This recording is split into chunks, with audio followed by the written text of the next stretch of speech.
修行心得，持長差時，不做這幾件事，就能迅速轉運。井號我的 line 一直是連上下沒變。今天不廢話，直接講重點。這是我多年修行的成果。在持長不好時，不要做以下事情：一、晚上走路時，快點走，盡量走在屋檐底下。二、愛情好運差時，不要看、接觸柳樹。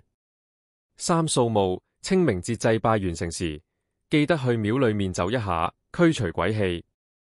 四、喝藥，吃藥用的碗不要和別人共用，不用要來裝水，裝正常的飯。病好了以後，這些餐具直接丟掉，不要把病氣留在家裏。